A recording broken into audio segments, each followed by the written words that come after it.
Welcome to Cartoonist Kayfabe. My name is Jim Rugg. I'm Ed Piscor. Exciting show today, Ed. First up, what's new? Patreon.com/Ed Piscor. I'm serializing my Red Room comic strip up there right now. It was a 4-page week this past week, so 137 pages of Red Room have been completed. More than 5 dozen of them have hit the Patreon for the early adopter. It'll see a traditional print version sometime next year, 2021. But for the person who can't wait and needs some of this vulgarity in their life, $3 gets you the archive, and the link's going to be in the description below. Now's a good time to hop on, too.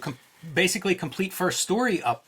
Yeah, issue 1 is almost completely up there, and it's Halloween season, so why not get a little bit of that in your dreams at night? I have Octobriana, 1976, the world's first blacklight comic, has gone wide. It's in stores now, and it is selling well. I've been posting pictures, sharing pictures of empty shelves from different stores that have run out of it. So if you want this comic, and you do, pick it up whenever you see it, because it is selling well. It's selling better than I expected, and we are almost out of them. It's going to be worth $200 this time next year. All right, Ed. Today we're going to talk about Rory Hayes. It's a Halloween. It's the Halloween season. Time for some horror, and Rory Hayes was not playing. Maybe the most nightmarish of all the underground cartoonists of like the 70s, the late 60s, 70s era. He was certainly bleeding out kind of his id, but it was a lot darker than almost anybody else's that was channeling that kind of truth, that honesty onto the page. His stuff just happened to be a much darker worldview than almost anyone else's. On a good day. So a couple of books here that we're going to look at to kind of get into Rory Hayes. You know, his light burned very bright, but for a short period of time. He died at the age of 34 in the early 80s. Pretty much left comics, though. I think 1976 was the last comic that he made. So his comics creative period is like 69 to 76 pretty much. And his story is he hooks up with Gary Arlington's San Francisco comic book company early on. This is kind of a hotbed of underground comics publishing and activity. And Rory Hayes goes to work there for Gary Arlington in the store. Had a comic shop. And hugely influenced by what he saw, which were EC Comics, where a lot of the comics that were available there, horror comics specifically, and he really had an impact on Rory Hayes, really got into those. And I don't know how much it influenced his work beyond the idea of horror comics being viable, you know, as a genre. So I'm going to start with Where Demented Wented. This is an overview of Rory Hayes and his comics output that Fantagraphics published, edited by Dan Nadell and Glenn Bray. Dan Nadell we've looked at before, put together a Harry Who collection, put together the Art Out of Time, which was a lot of, I don't want to say obscure, but kind of these visionary type artists from the first half of the 20th century, plus Rory Hayes in that collection, and publisher of Picture Box. And Glenn Bray's a guy that we covered as well. Man, Bladed Eye was the book that we talked about and pushed that fucker to #1 on the Fantagraphics Amazon charts for a couple of days. Awesome, yeah. A comics artist collector, and certainly specializing, I think, in underground comics art. So you see the cover, and then you see the photo, and he's a very, bright-eyed, young chap. Unassuming in this photo. You know it's not going to end well. Yeah. Yeah, he was a unique cartoonist. And, that's... If you're watching this channel regularly, that's probably the pattern that emerges in the stuff I look for. Is I want comics that don't look like anyone else's comics. And Rory Hayes, man, that fits his comics like a glove. It opens here. One of the weirder design choices is this like green ink. It works okay for some of the heavier titles, but it's tough whenever they set like your 10, 11 point type in it. But that's a Robert Crumb quote. And Crumb's quote is, "Everybody hates Rory Hayes, but I really dig him. He's a great American primitive." And there are a few quotes of Crumb's, was a big supporter of Rory Hayes. And I think it was for the reasons I say. It's visionary. This is a guy making comics that they don't look derivative. They don't look like other comics, but they do have that sense of honest expression. Crumb is also very competitive, and he's on the record telling Klaus and people like that, like, man, I guess get out of comics, get into screenwriting. Art-wise, drawing-wise, in terms of craft, Rory Hayes is not going to compete with Robert Crumb's crosshatch and whatnot. And this is a great archive. So you're seeing in this beginning intro essay, this gives kind of, there are several pieces of text in this book that cover Rory Hayes' biographical information. There's an article by his brother, Jeff, who went on to be a picture book creator, both writer and artist, and has, I think, over 40 picture books have been published. Very successful in that endeavor. And there's an interview from the early 70s with Rory Hayes, which is kind of amazing to read, like an interview, a period-specific interview with a creator of this sort. It's a very different tone than, I don't know, today you're interviewed from about the age 7 up, so we're all used to it. So Bill Griffiths. Yeah. This is the Rory story. And one thing with the underground cartoonists, especially if they were based in San Francisco, is they all knew each other. And so you get a lot of information in this book from his peers talking about him and their experiences with him. This was a strip, I think it ran in Weirdo, but it's Bill Griffiths kind of describing him and his unique personality in comics. So it's probably like very quickly, like after he passed, this would have shown up if it was in Weirdo, because I think Rory was alive and well during the arcade days. You know what, man? This may have originally appeared in arcade. This is copyright 1974, so this is while he's still alive. Oh, I see. But one thing that emerges as you read about him, he had, pretty serious drug issues. And so another one of those sad San Francisco exports. Right. And his comics, they describe them, it's paranoia, drugs, and violent crime is one of the descriptions of his comics. So pretty extreme. This is the kind of his biography. Bibliography. This is pretty much everything that he did comics-wise. It's not all reprinted here, but probably if you've heard of a specific story of his, it's in here. Sure, yeah.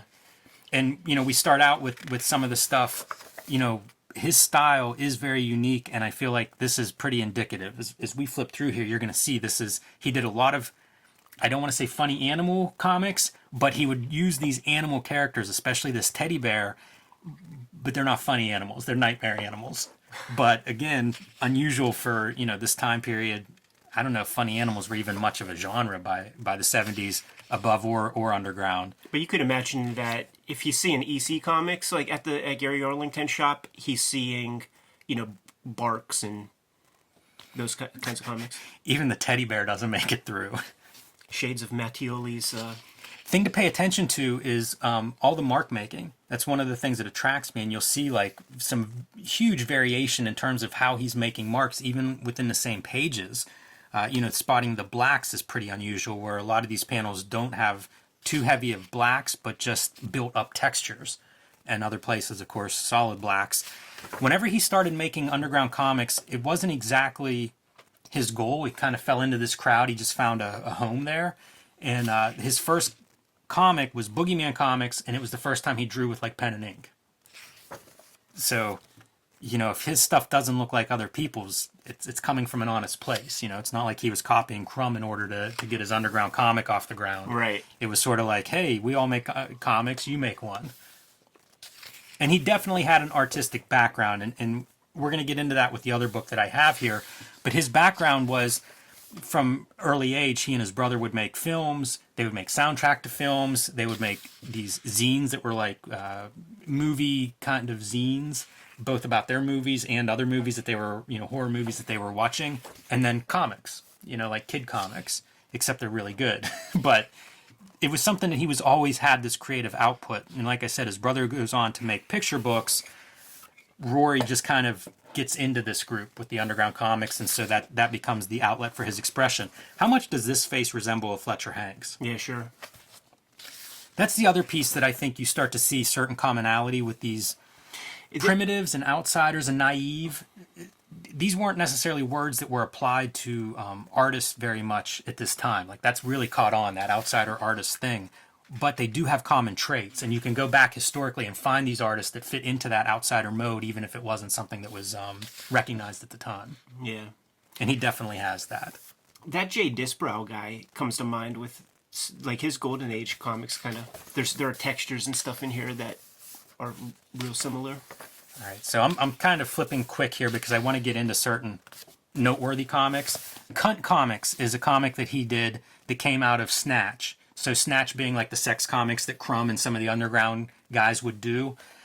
The publisher of that got hold of Rory Hayes and was like, hey, we're selling these pretty well. Do you want to do something like this? Super cheap to make. They're digest size. They're typing paper, folded Yeah. in half size comics. Mini comics, essentially. And so Rory Hayes was down to do it. Rory Hayes was a virgin at this time. So his idea of sex was a little bit, filtered through Rory Hayes. And these were comics that really turned everybody off. Like if people were a little bit apprehensive about him to begin with, whenever this comic came out, it was like, yeah, he's out. This is just too dark. This is too outrageous. And you can see that this is kind of a grotesque approach, I guess, to the idea of sex, and not what they were looking for exactly. Yeah, and this births Mike Diana and those kind of characters. And there are things of like castration and stuff goes on through here. Reminds me a little bit of Julie Doucette's work in Dirty Plot, a couple decades later. At this time, the influence would be S. Clay Wilson doing these big 2-page spreads in Zap Comics that have so much castration and body horror.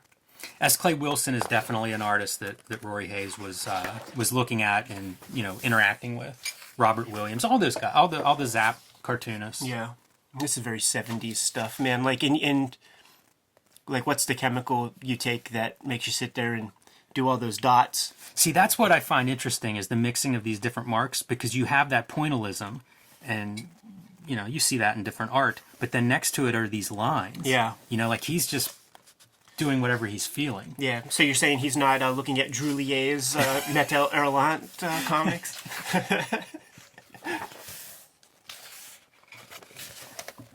It's amazing the range of mark making that he's getting and the values and textures that he's bringing in. Like, this is just extreme. Yeah. When you see this, it makes me think that we see Glenn Bray's name on the front, and these are shot from original art, because you look at those old underground comics, man, you are not getting, you're not going to be able to print from those and get the precision that we see right here. That's is very a good call. tight printing. Yeah, this is extremely great reproduction. Good note on that, Ed, because the line work is pristine and extremely fine. Everybody from this period has their version of this. Like, I seen the Greg Irons version. There was a Crumb version of these, almost like Russian nesting dolls, like coming out of like dudes' heads. That was an image of the time. There's one more story in here that I definitely want to show off. This is a collaboration with Rick Griffin. That's Victor. That ain't Victor Moscaso as well? I don't think so. It's only Rick Griffin listed here, but there were jams. Like, these guys would share artwork and pass it back and forth and stuff. Okay, so this appeared in Weirdo number 12. And this is Pop-Off Hayes, the Drug Fiend.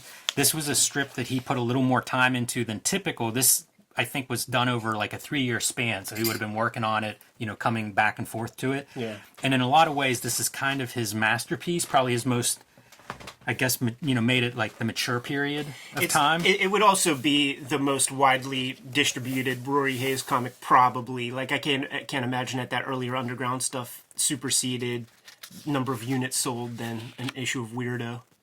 But you can see, like, everything's on display. It reminds me of a guy who goes to work in the center of underground comics, so he's seeing everything that all these creative cartoonists are doing, but then also in this comic book shop that full of VCs, and I assume the best of the best, and he's just putting it all on the page. You can see it in all this variety of, even the lettering, there's a variety of lettering approaches, very different drawing styles on the same page from panel to panel, horror, sex, it's just everything. This is like he cut out his brain and just smeared it on the page. And, of course, the drug use. Yeah, it's really, it's heartbreaking in that you can see the torment, right? I mean, like, he's being spoken to by media and hallucinating and, like, these alien kind of creatures. So I am seeing, the repeating theme of needles here, right? And this is actually a question that, I've just had over time. In rock and roll, like, you'll see in interviews they'll talk about, like, this kind of drug is good for a drummer to use or whatever, and like heroin's good for nobody. And I was wondering, like, is there heroin cartoonists and I guess he's the one. Yeah, I don't know what all his drugs were, drugs of choice. I know speed is something that's mentioned a lot, and right, the needles definitely suggest heroin. But man, like, I don't know where that comes from. You know what I mean? Like, I can't point to another image or even like a painting or anything and say like, yeah, that's that's a reference of this or that. I don't know anything that's referencing.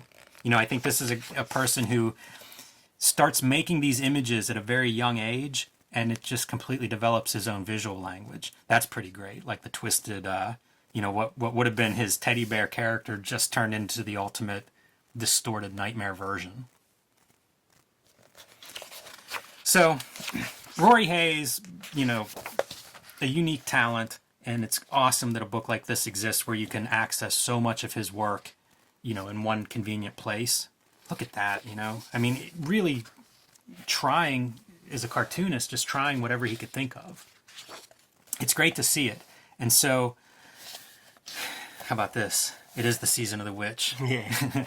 Well timed.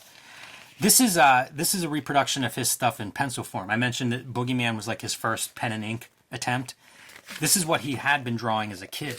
So it's the same kind of visual vocabulary, but just done in these pencil forms. Kind of neat, man. Almost more effective, It really has, as nightmarish as his comics are, once they look like a kid is drawing them, and a kid was drawing these, it just becomes even more, like, disturbing. Yeah, for sure. Like, it conjures up the image of just, like, some weirdo sitting in his house, had some typing paper and just churning these things out. This is the original art for Bogeyman Comics #1. You can see some stuff pasted up. You can see things, whited out or obscured with paper covering them up.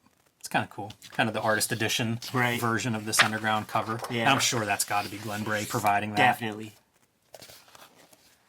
Man, the shit... I want to, I'm ready to flip to the next book, but I hate to skip any of these pages. They all look really cool. The shit ages green. Yeah. It's so weird, man. And the last several years, so like once he leaves, this is his brother talking about him and their life growing up. Once he leaves comics, he goes on to be a landscape painter, is what he did the last several years of his life. And this overview of his life, you're seeing some of the childhood comics that they did. And like a lot of this stuff, most of their childhood output has been lost. I think it was lost to a fire. Always fucking fires, man. The bane of comic history. It really is. If you're going to draw on paper, got to have those metal filing cabinets. And then that interview with Rory Hayes from 1973, which is a really great artifact. I don't know whether this is still in print or not. If it is, I highly recommend it to everybody. This is the second book of Rory Hayes comics that I have. This was put out, I think, by Picture Box, so by Dan Nadell whenever he was still publishing. And what this is the Dolls Weekly. That was the name of one of the publications he produced as a kid. And so this reproduces a bunch of his childhood comics, what has survived, and it kind of, it describes what those are, French and English. So, aiming for the widest market ever, as you can imagine. This, not a huge market, so you got to figure out how to sell this stuff. But these are the reproductions, and they're mostly in pencil. They cover from, I think, ages 12 to 18 would have been like what this work is from. Imagine that's 12 or 13 years old. This is the kind of comics you're creating. One, they look really good, but two, wow. Your teachers are going to have some questions. They're going to have to send you to somebody. Yeah, and we'll just flip through a few of these, but what I want to post out is how much, like, they were creating this whole world. So they all have these mail sections. They'll have, like, ad sections that advertise the films that they're making, and you could buy them, like, buy 100 feet of film you would buy from them for their movies that they were making. But he would make, like, all these posters and stuff that would go with the movies, the fictitious movies, and then, of course, the comics. That's another one. I don't think you want your middle school teacher finding this thing. Definitely going to be some questions about you. All of the cartoonists, man, like from this period, they have their juvenilia, a big body of work that they did as kids, and it's just like there wasn't anything good on TV. Like, this is like what you had to sort of occupy your brain, especially if you ain't getting picked first in gym class or whatever. Like, these guys, it was a good time when there were no cell phones and shit to, like, waste your fucking time with. Yeah, that's what you see here. Somebody that's bursting with creative energy and just figuring out what to do with it. Selling subscriptions to these things. They're so complete as magazines, you know, so they would have little games, things that you could play, movie reviews, movies to come. You know, they were just a complete magazine and, you know, emulating, I'm sure, whatever he was seeing and reading, you know, monster magazines and stuff like that. But like you could send for photos. They made records. Apparently they made a lot of these records. That's referenced maybe by Gary Arlington or somebody. But they were like the wax records that you would make yourself. You know, you pay like 35 cents and go in a recording booth and come out with these things. They didn't play very well. I think Kim Deitch might say that. You know, they don't play very well. And if you play them much, they kind of disintegrate. Yeah. But you can see, like, that's what he's obviously looking at, right? Comics and monster magazines. And then, well, what does he have that's the equivalent of that? And so, like, some of this stuff is real and some of it isn't, which is another one of those layers of things I love. And once you add the fire, it becomes even more obscure as to, like, what exists and what doesn't now from this. But you can see this is a kind of a limited collection, too. This is certainly not everything that he did. Back issues. Selling back issues. Oh, and I wanted to point this out, Ed. If you look closely, you can see this texture, very similar to the From Hell texture that we were wondering about with Eddie Campbell. You know, it's like a woven kind of texture. He liked to draw on these little pads of paper. Let me see. Irish linen, it was called, and it was a woven texture. And so he liked drawing on those, and a lot of these are drawn on that kind of paper, and you can see the same texture that we see in some pages of From Hell. That's sick, man. You know, it reminds me, like, when I was a kid and my parents would buy me typing paper to draw on, when times were lean and the folks were out of a job, there was this, like, onion skin typing paper that the second you put your hand on it, the moisture from your hand absorbs into it and it just warps immediately. And I would, like, cry, like, Mom, please don't buy me that. Please don't buy me that kind of paper. That paper sucks. That's almost copied from, like, House of Mystery logo. You're right. Look how much lettering is in all these things, too. I mean, the guy's just, he's manic. Yeah. A manic person, man. Yeah, that's what it comes down to, but pretty great document. Like, this is one of those books that I'm so happy this exists, because I would never, ever see any of this work. Otherwise, it's, you know, it's not like this stuff is coming out anywhere else. And I ended up tracking this down from Printed Matter in New York. So I don't know if they still have copies of it or not. Not the easiest thing to find, but not impossible if somebody really wants it. And it's the Dolls Weekly. So those are the two Rory Hayes books that I'm aware of. He pops up in things like Underground Histories. You can find him in the Dan Nadell Art Out of Time book that we mentioned earlier. But one of the more distinct voices from the underground comics. Yeah, and the place that, you know, the majority of people, if they're like, he's familiar to me, there's a panel or two in Understanding Comics where Scott McCloud mentions Rory Hayes and shows a page or two or a panel or two of his comics. So that's perhaps where you recognize the name if you weren't familiar at the jump. What do you say, Jimmy? Get out of here? Yep, that's it. All right, Kayfabers, like, follow, subscribe to the YouTube channel. Hit the bell. We'll notify you when the next vids are available. Octobrion is in stores now. Going quick. I'm seeing a lot of stuff online where people are sad that they didn't have the chance to get the comic when truthfully they did have the chance, and some of you still do. So get on the ball with that. Is it available through AdHouse? AdHouseBooks.com, Amazon, Target had it for a while on their website. So it's available right now. It's definitely selling fast. If you see it in a store, I would recommend grabbing it because we are almost out of it at the publisher side. Patreon.com/EdPiskor is where I'm serializing the Red Room comic strips for early adopters. $3 gets you the complete archive, and issue 1 is almost completely up there. Going to start issue 2 at the end of October. You can subscribe to the Cartoonist Kayfabe e-newsletter at the links below this video to keep up with everything that we have going on. You can find Cartoonist Kayfabe t-shirts and merchandise at the links below this video. One more, Jimmy. Give them those marching orders, dude. Read more comics.